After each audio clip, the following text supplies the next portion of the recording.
What comes next? I mean, it will certainly give the CIA a stronger footing in that part of the world. It will give us a resurgence in our efforts in the Pakistan-Afghanistan region, as we mentioned earlier. And perhaps it will give us the impetus to be a little stronger in Yemen. I mean, right now, with the death of Bin Laden, that leaves Ayman Zawahiri, the #2 at core al-Qaeda, as a top target. But there's also a big target or two in Yemen. We talk about Anwar al-Awlaki, who has an emerging profile in the radical Islamic world, and also the bomb builder there, a fellow named al-Asiri. So there are other big al-Qaeda targets that we need to take down before we can really have a victory dance here.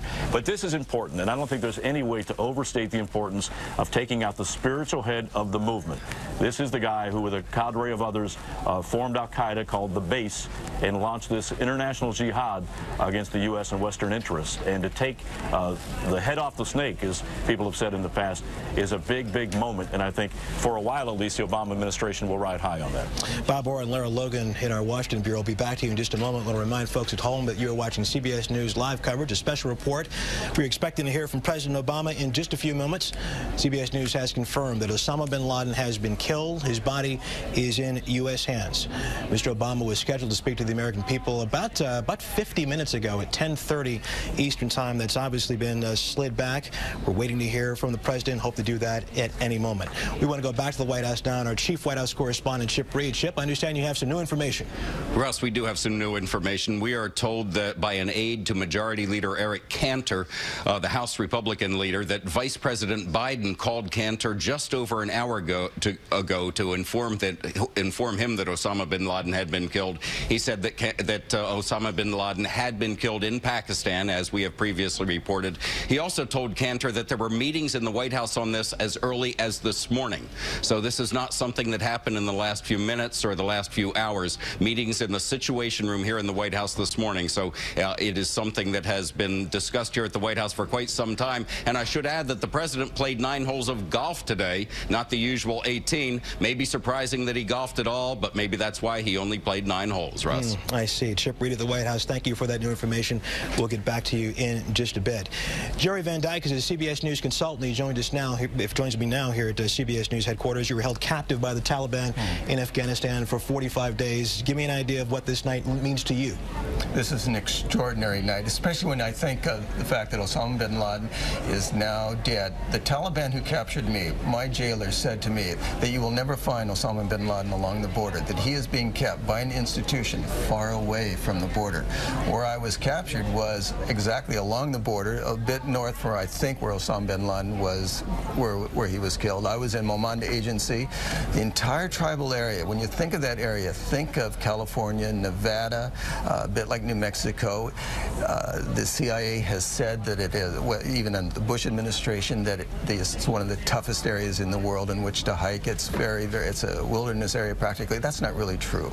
It's desert-like. There's only one paved road throughout the entire area. You have villages in small areas. I did not see any cave to speak of where one could hide. There's some tree cover, not too much. There was a drone overhead for about 30 of the 45 days that I was there, and I was told later that the camera on that drone can see in a space the size of the desk where you and I are sitting now.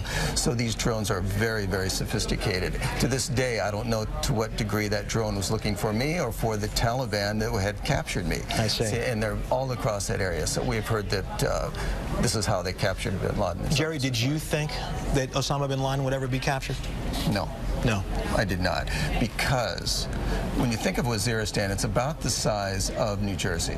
And we have been raining drone attacks down on that place now for 2 years under President Obama, before that under President Bush.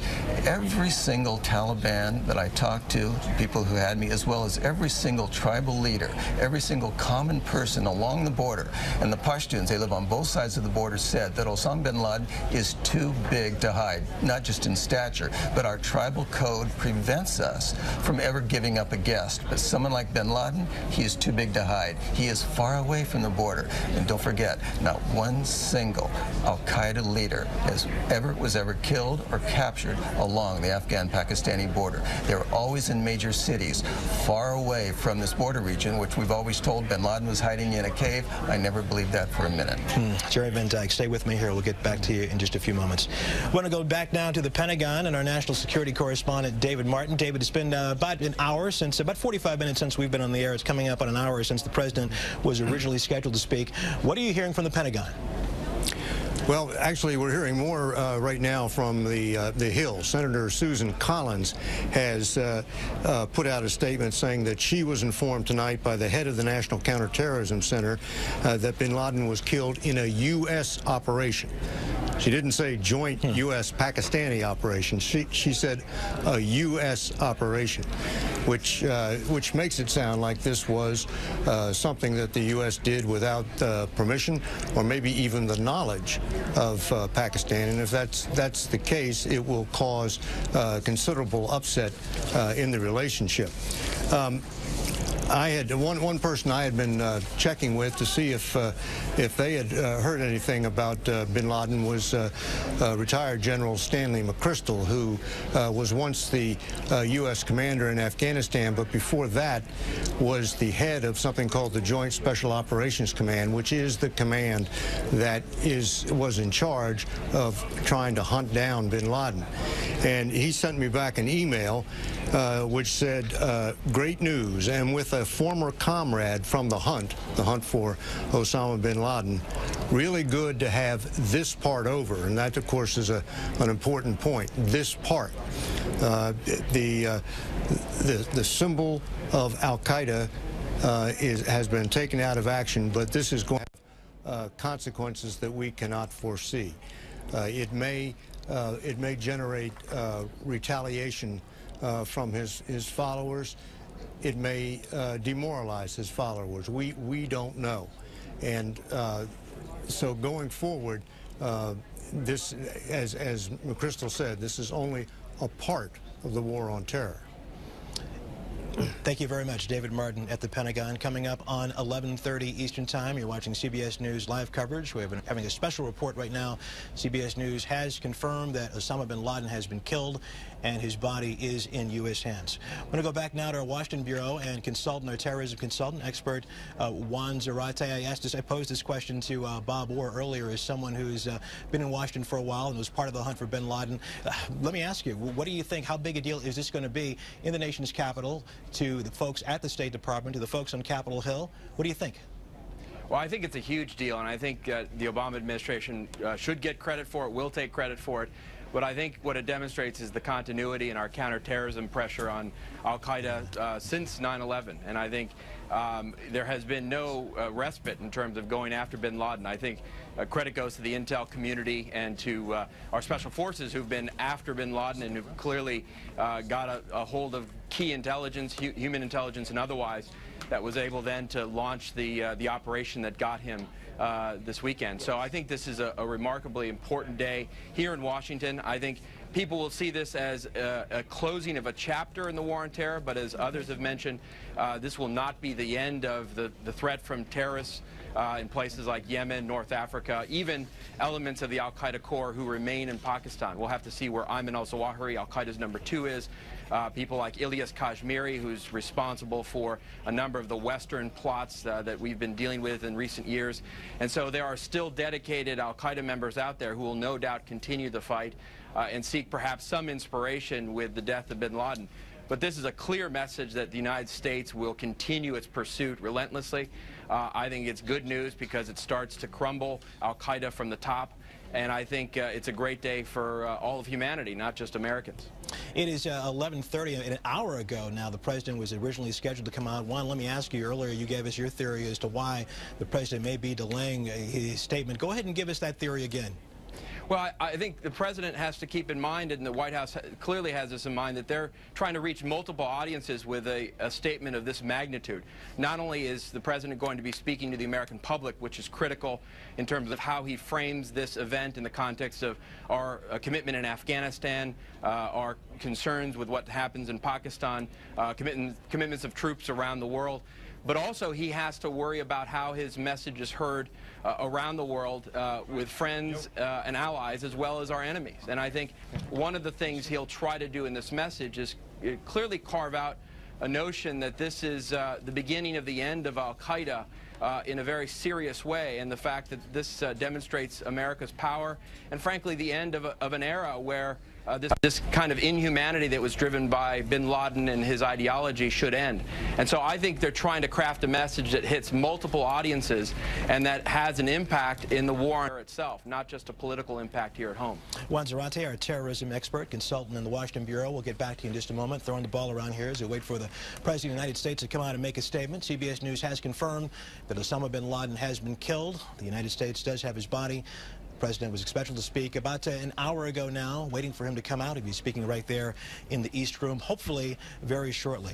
Let's go back to the White House now, and Chief White House Correspondent Chip Reid. Chip, when you got that call tonight, late in the Sunday night, come back to the White House, it's going to be a big deal. We were all not told exactly what we were going to hear tonight. What did you think right off the bat? Well, we already knew that the rumor was that Osama bin Laden had been killed. We didn't know that for sure. We were still harboring suspicions that it might have something to do with Muammar Gaddafi and perhaps something that happened in Libya. But when I got here, the level of activity suggested that it was a good deal more than a Gaddafi situation. And I immediately started to suspect that it did have something to do with Osama bin Laden. And it wasn't long after that we did confirm that Osama bin Laden had been killed. By the way, our producer Jeff Goldman recently went out in front of the White House and says that there are hundreds of people, several hundred people out in front of the White House chanting USA, USA, and that reflects the mood that there is in the White House back here. People won't talk much about it. They don't want to upstage the president, but clearly there is a deep sense of satisfaction here that they have accomplished one of the first goals the president expressed when he was sworn into office. We have gotten the 2-minute warning from the White House. The president should be out in about 90 seconds or so. Chip, before let me ask you one more question. We heard David Martin say that perhaps we could expect retaliation, perhaps somewhere around the world because of what happened tonight. What are you hearing from the White House on that end, and are they preparing for anything like that? I can't say we've heard anything tonight about that, but certainly that has always been one of the fears. But their response to that is you don't back off in the war on terror because you're afraid of what might happen as a result of success. You pursue it. You pursue success to the maximum degree possible. You defeat the enemy. You don't back off out of fear that they might retaliate. Russ? Chip Reid at the White House. It is now 11:34. You're watching CBS News live coverage. Osama bin Laden is now, his body is now in U.S. hands. He has been killed. Let's go back to Lara Logan in our Washington Bureau. Lara, I understand you have some new information as well. Yes, you know, Russ, I can confirm at this time that the operation to get Osama bin Laden, whether it's to recover his body or to kill him, was a military-led operation. So there's clearly a high degree of cooperation between the military and the CIA on this, but people assume that this is all CIA-driven. It is not all CIA-driven. The most elite special operations forces units that the United States has been activated and involved in this. Lara, I'm going to have to cut you off right there. Here is the President of the United States. Tonight, I can report to the American people and to the world that the United States has conducted an operation that killed Osama bin Laden, the leader of al-Qaeda, and a terrorist who's responsible for the murder of thousands of innocent men, women, and children. It was nearly 10 years ago that a bright September day was darkened by the worst attack on the American people in our history. The images of 9/11 are seared into our national memory. Hijacked planes cutting through a cloudless September sky, the Twin Towers collapsing to the ground, black smoke billowing up from the Pentagon, the wreckage of Flight 93 in Shanksville, Pennsylvania, where the actions of heroic citizens saved even more heartbreak and destruction. And yet we know that the worst images are those that were unseen to the world.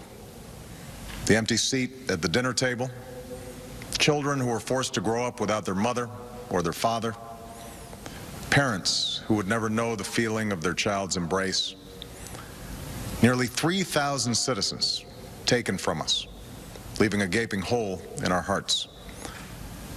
On September 11th, 2001, in our time of grief, the American people came together. We offered our neighbors a hand, and we offered the wounded our blood.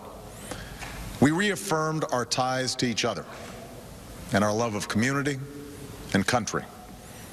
On that day, no matter where we came from, what God we prayed to, or what race or ethnicity we were united as one American family.